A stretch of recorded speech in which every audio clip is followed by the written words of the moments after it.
My wife cheated but wanted to open the marriage. I stayed quiet and planned my revenge. You should be happy, she said, smirking. Now you can be with other people too. That was her response when I confronted her about cheating. No guilt, no remorse, just a smug, condescending smile like she had just given me a gift.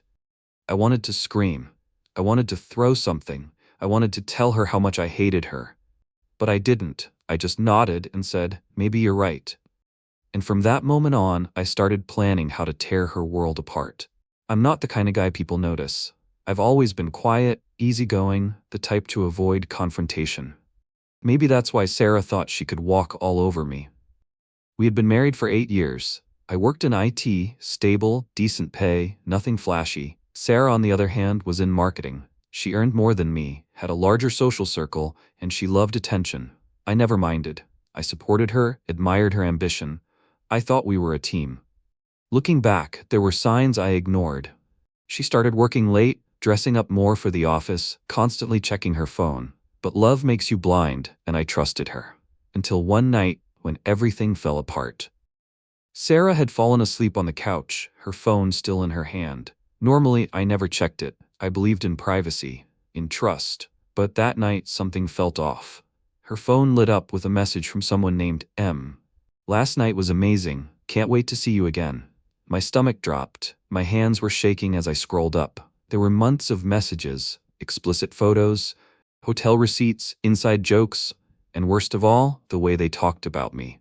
I feel bad for him sometimes, but he's just so weak. He'd never even notice if I tattooed your name on me.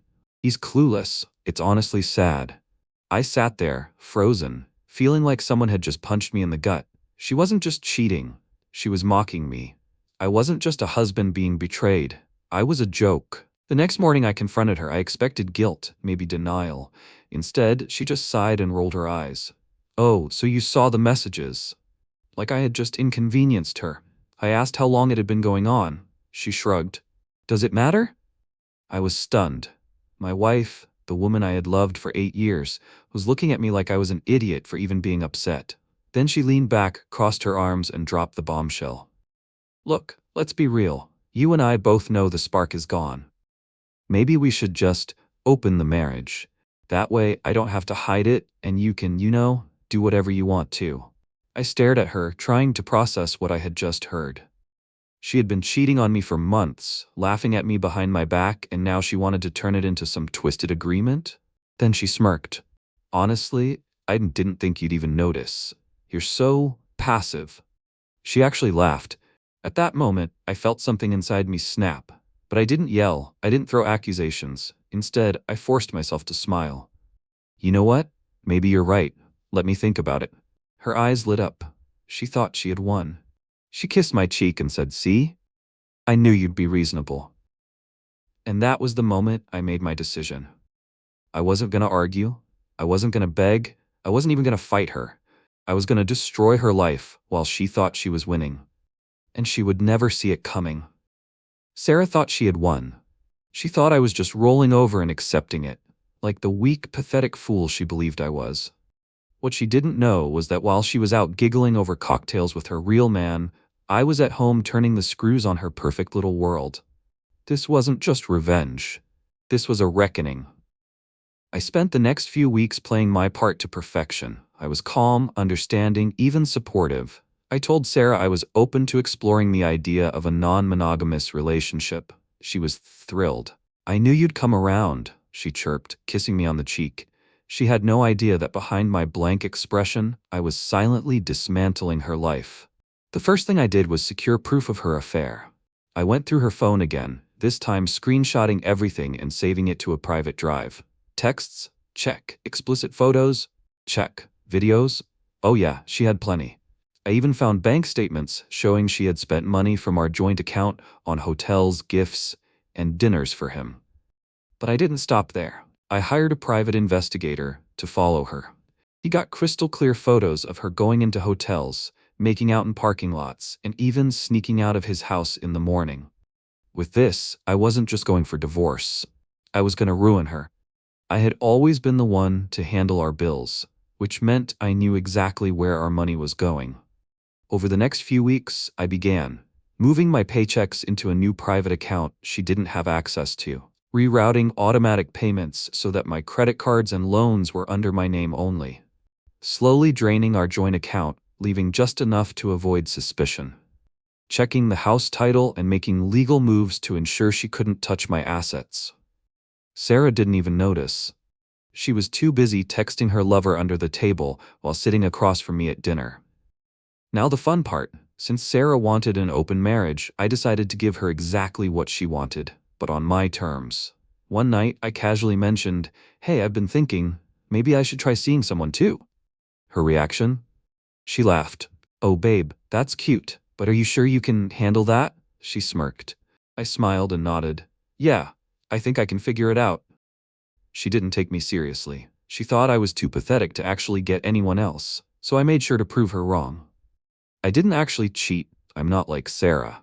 But I did start spending more time away from home. I went out, stayed late at work, and even mentioned seeing a friend for drinks. Sarah barely noticed. She was too busy gushing about how free she felt now that we were more honest with each other. But then, I took it a step further.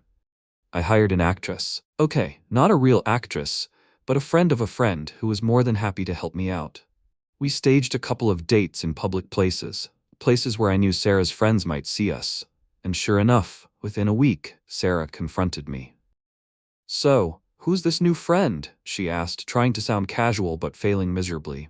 I just shrugged. "Oh, just someone I met recently. She's great. You know, this open marriage thing might not be so bad after all." For the first time, Sarah looked unsettled. She had expected me to stay in my lane, to quietly suffer while she had her fun. But now, she was starting to realize she might lose control.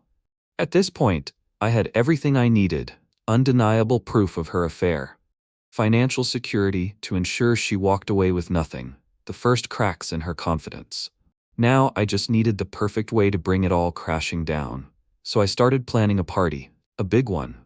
Our anniversary was coming up, and Sarah still wanted to maintain the illusion of a happy marriage for family and friends. She was still convinced I was weak, that I would just accept things as they were. What she didn't know was that this party would be the night she lost everything. Sarah thought she was in control. She thought I was the weak, clueless husband who had simply accepted my fate. She had no idea that I was about to detonate a nuclear bomb right in the middle of her perfect little world. This wasn't just revenge, this was justice. Sarah was still riding high on her delusions of grandeur. She thought she was this modern, enlightened woman who had liberated herself from the constraints of traditional marriage. So when I suggested throwing an anniversary party to celebrate our new dynamic, she thought it was a brilliant idea. "Babe, this is exactly why I love you," she said, kissing my cheek. "You're finally evolving." I forced a smile. She had no idea what was coming. I invited everyone. Her parents, her friends, my friends, some of her work colleagues, even a few higher-ups from her company. The guest list was carefully curated. Every single person who mattered to her professionally and socially would be there. The stage was set. As the night went on, everything seemed normal. People were laughing, drinking, celebrating our so-called strong, open marriage. Sarah was in her element, soaking up the attention, while I played the role of the happy, devoted husband.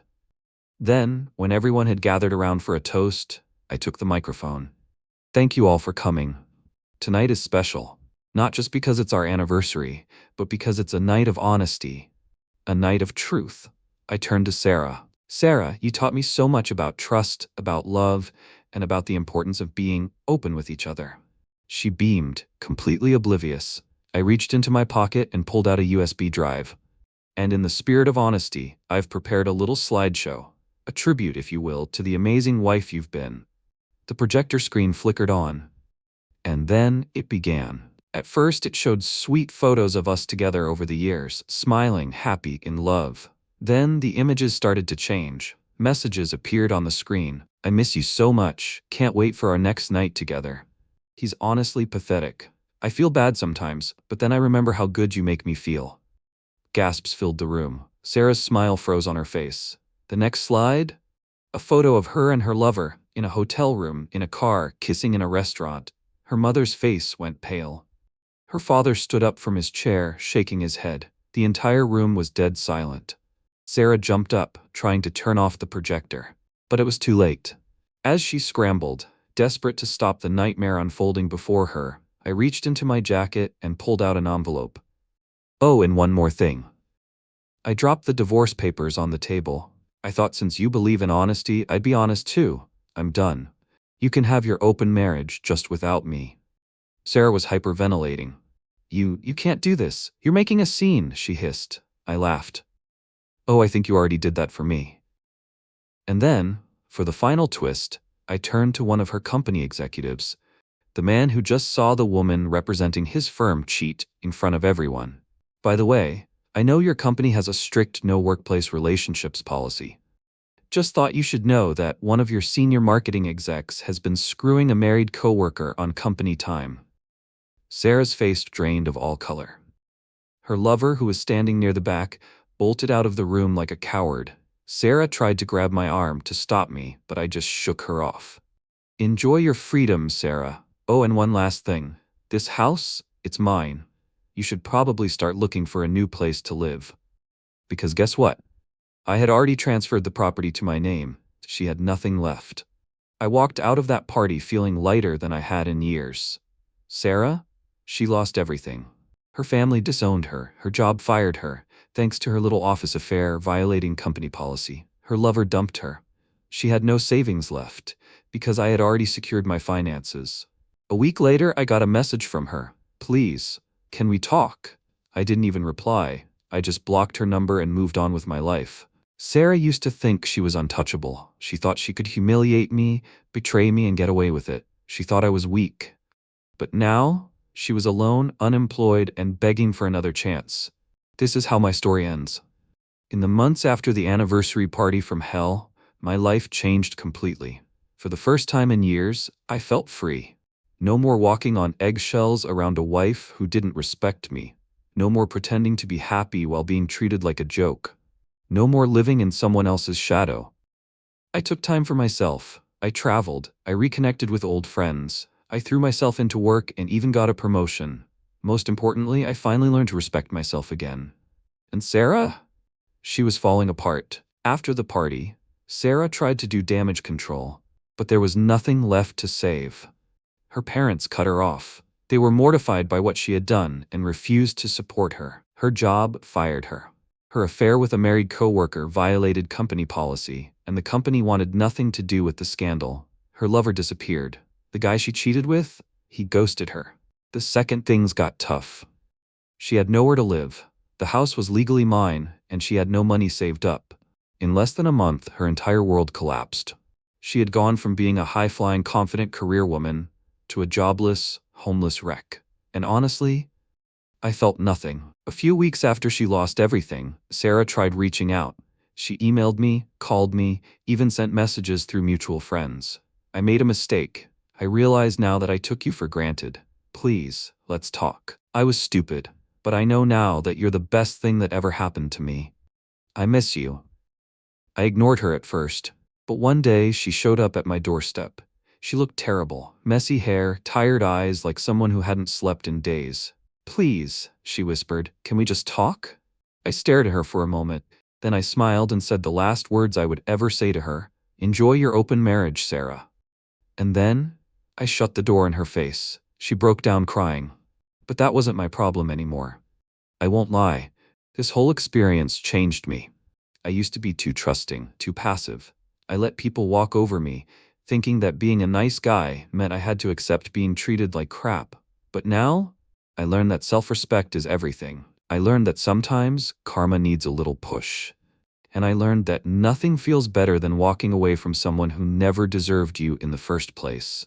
So if you're ever in a situation like mine, remember this. The best revenge isn't anger. It's moving on, becoming better, and leaving them in the dust.